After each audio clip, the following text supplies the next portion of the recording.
प्रभु यीशु मसीह के सामर्थी नाम में आप सबों को जय मसीह की। आज के मनन का भाग हमने लिया है दूसरा शामुएल अध्याय 10 उसकी 1 और 2 आयत। लिखा है, बाद में अम्मोनियों का राजा नाहश मरा। उसके बाद उसका पुत्र हानून राजा हुआ।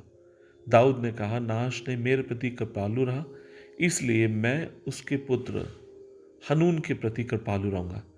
इसलिए दाऊद ने हनून को उसके पिता की मृत्यु पर सांत्वना देने के लिए अपने अधिकारियों को भेजा। इस कहानी में हम क्या देखते हैं? वचन में लिखा है कि एक अम्मोनियों का राजा जो मर गया और जिसके दाऊद के साथ बहुत अच्छे रिश्ते थे, जिसने दाऊद की बड़ी मदद करी, और जब वो मर गया तब दाऊद उसके पुत्र को सांत्वना देने के लिए अपने कुछ अधिकारियों को भेजता है ताकि वे जाकर उसके पुत्र को सांत्वना दें।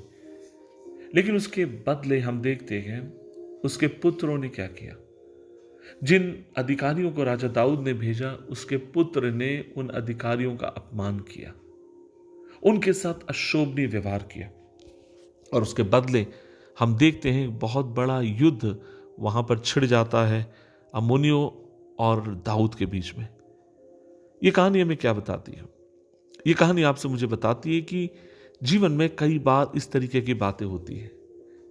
उनको लोगों को यह लगा कि ये लोग जासूस हैं और यहां पर जासूसी करने के लिए आए, और इसलिए उन्होंने बिना सोचे समझे दाऊद के सेवकों को गाली दी, उनका मजाक उड़ाया, और जैसे मैंने कहा जिसके कारण युद्ध छिड़ गया।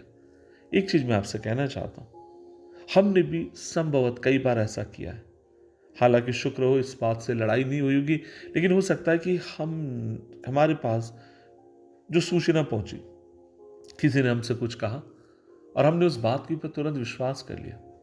इससे पहले कि हम उस बात को जांचते परखते, हमने बिना सोचे समझे उन बातों के ऊपर विश्वास किया और अपनी प्रतिक्रिया हमने दी। हमने सुना कि किसी ने हमारे प्रति कुछ कहा और हम भड़क गए, और हमने बिना सोचे समझे अपनी प्रतिक्रिया देना शुरू कर दी, और जब आगे बात बढ़ी तो हमें पता चला कि अच्छा खासा रिश्ता खराब हो गया। आज सुबह के समय में एक बात आपसे कहना चाहता हूं, यदि हम एक परिपक्व मसीह हैं तो हमें परमेश्वर से ये भी प्रार्थना करने की जरूरत है कि प्रभु हमें बुद्धि दे और अनुग्रह दे कि हम हर चीजों के प्रति अलग ढंग से हम अपने काम को करने वाले।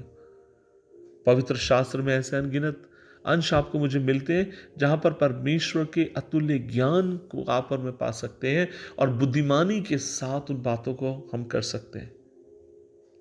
आज मैं आपसे कहना चाहता हूं, क्या कमजोर कान के कारण आपने पिछले दिनों में अच्छे रिश्तों को खोया है? शायद किसी ने आपके मित्र के बारे में आपसे कुछ कहा, शायद किसी ने तीसरे व्यक्ति ने आकर कहा कि वो व्यक्ति आपके लिए ऐसा कह रहा था और आप भड़क गए और आपने अच्छे खासे रिश्ते को खत्म कर दिया। लेकिन सुबह के समय मैं आपसे कहना चाहता हूं, प्रभु से बुद्धि मांगिए, ज्ञान मांगिए, वो आपको ताकत दे, वो आपको बल दे, वो आपको सोचने की समझ दे, ताकि आप रिश्तों की अहमियत करें, चीजों की अहमियत करें। जब भी कोई खबर आपके पास आती है, कोई भी व्यक्ति आपसे कुछ कहता है, इससे पहले आप उस पर रिएक्ट करें। परमेश्वर अनुग्रह दे कि उसको आप मूल्यांकन करने वाले हो। प्रभु से प्रार्थना करें। प्रभु जी धन्यवाद, हम प्रार्थना करते हैं और आज हम मिलकर तेरी उपस्थिति में आते हैं और कहते हैं कि प्रभु जीवन में होने दे। जब भी कोई बुरी बात हम सुनते हैं, हमारे प्रति किसी ने कहा या कोई भी ऐसी बात, प्रभु इससे पहले हम प्रत्युत्तरित हो, हमें समझ दे, हमें ज्ञान दे, हमें अनुग्रह दे और उस बात को मूल्यांकन करने की ताकत हमें दे। पिता, तेरे हाथ में एक एक बात को सौंपते हैं, यीशु मसीह के नाम से मांगते हैं।